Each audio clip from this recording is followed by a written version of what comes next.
Je voudrais maintenant examiner d'un point de vue théorique les enjeux géopolitiques de cette doctrine spinoziste de la puissance, appliquée donc à la doctrine chinoise. Alors, je voudrais d'abord rappeler que si la puissance spinozienne peut servir à faire apparaître la cohérence formelle, m'a servi à souligner la logique interne de la doctrine Xi, cette doctrine de la puissance, une doctrine par ailleurs référée aux sources classiques chinoises sur l'efficience et l'efficacité,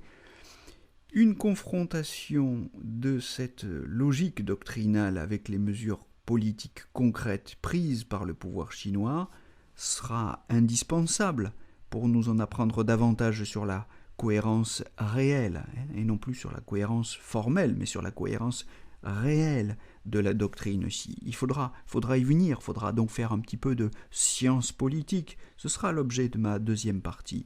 qui sera consacrée au fonctionnement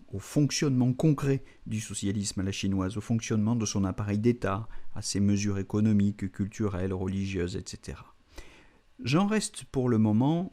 sur le plan théorique à des questions doctrinales, mais je tiens cependant à m'élever un petit peu aux questions de philosophie première, à ces questions ultimes auxquelles porte aussi bien la métaphysique spinoziste de la puissance que, finalement, le cosmopolitisme socialiste de Xi Jinping, fondé sur les principes d'une communauté de destin pour l'humanité, Zhenlaiming Gongtongti, selon le concept qu'il emploie de façon récurrente. Et ce concept est fondé sur une relecture du concept traditionnel de Tianxia, qu'on peut traduire par monde ou mondialité. Je renvoie aux écrits de Zhao Tingyang. Cette substance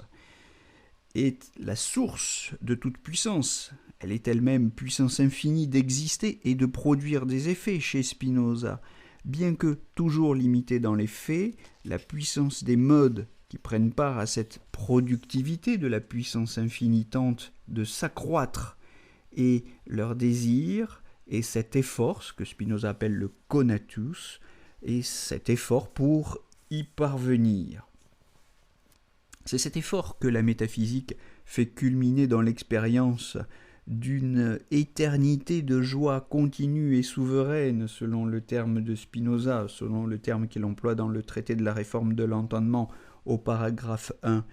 où le mode se comprend enfin dans l'ordre réel et dû comme un effet de la substance, mode ou effet de l'absolu, et c'est cette expérience de l'absolu qui oriente ou couronne la politique, puisque dans le traité théologico-politique, Spinoza fait en effet de la philosophie le but de l'organisation politique. La démocratie spinoziste s'ouvre sur un projet spirituel qui dépasse largement les fins légitimes d'une démocratie comme la nôtre, je veux dire de la démocratie représentative, habitée par le scrupule de la laïcité et de la neutralité de l'État en matière philosophique, spirituelle ou religieuse, c'est-à-dire, au fond, tenu au silence sur ces questions. Il dépasse aussi les politiques marxistes, trop étroitement matérialistes, et à ce titre, donc, le spinozisme répond sans doute à une aspiration qui, chez Marx, restait un petit peu chétive, qui nous laissait sur notre faim, d'un point de vue spirituel, j'entends. Il n'en va pas de même en Chine, où le socialisme à la chinoise est proposé et exalté par Xi Jinping comme une voie spirituelle. Il faut le redire, j'en ai déjà parlé, mais il faut le rappeler. C'est cette orientation spirituelle du socialisme, qui n'est pas nouvelle en Chine, qui s'est fortement exprimée dans la société civile, déjà avant Xi Jinping, entre 1978 et 1999, mais elle est depuis reprise en main et assurée par le parti lui-même. Alors sur cette parenthèse avant Xi Jinping, de ce qu'on appelle la fièvre du Qigong, je vous renvoie au podcast que j'ai déjà publié à ce sujet. Avant de voir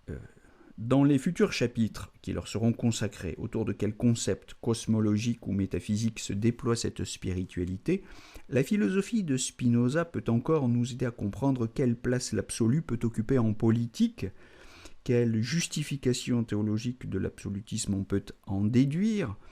et quelles perspectives nouvelles ces considérations peuvent nous ouvrir sur les rapports du souverainisme politique chinois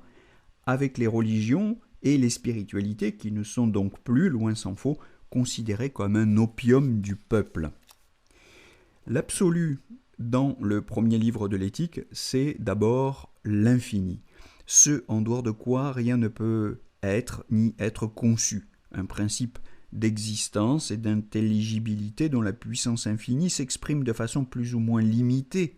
en chacun de ses modes. Et le bonheur, c'est, pour les modes que nous sommes, d'accroître cette puissance autant que les lois de notre nature le permettent. Selon Spinoza, nous le pouvons d'autant plus que nous sommes actifs, que nous raisonnons mieux, puisque par la raison, nous découvrons les notions communes,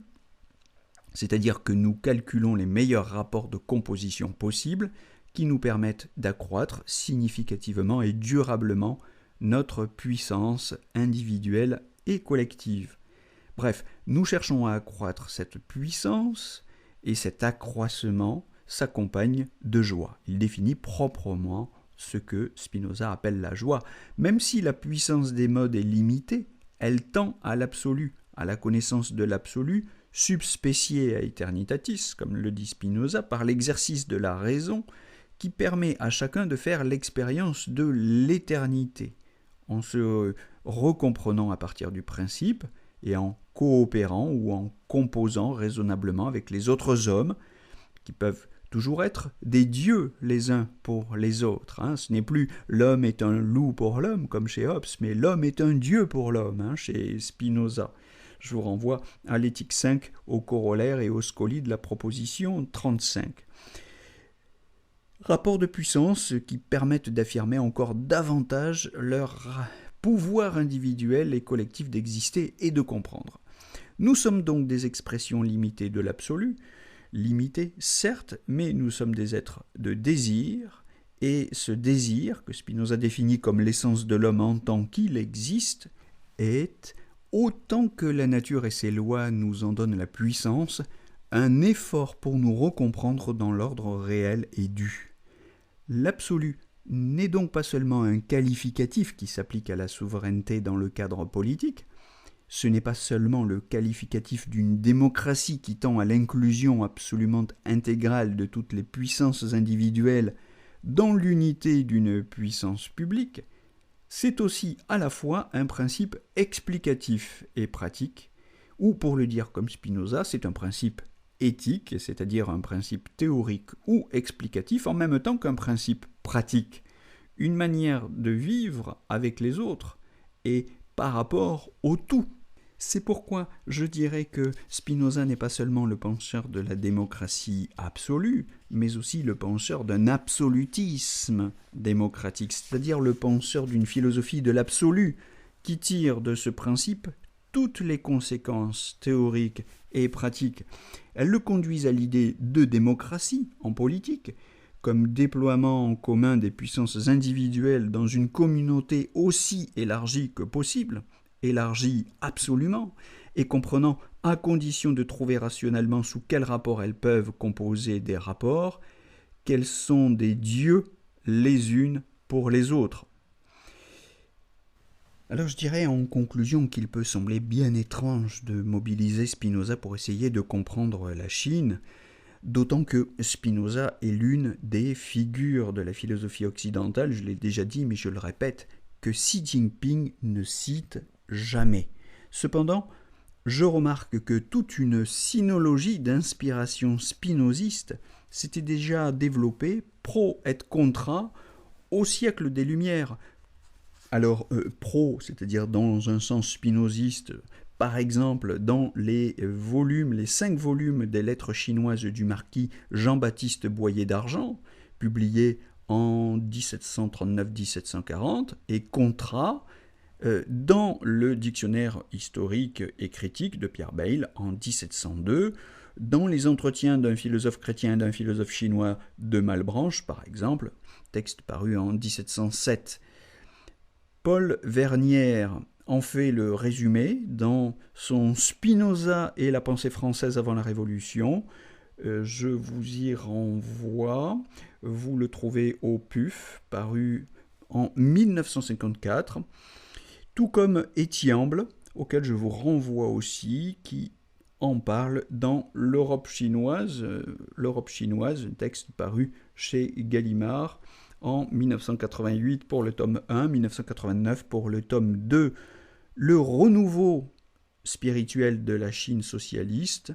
de la nouvelle ère, ne pourrait-il pas trouver dans cette relecture de Spinoza, du moins pour les philosophes non sinologues, une porte d'entrée herméneutique relativement pertinente? Telle a été mon hypothèse. Ce n'est qu'une hypothèse, mais voilà, je vous l'ai partagée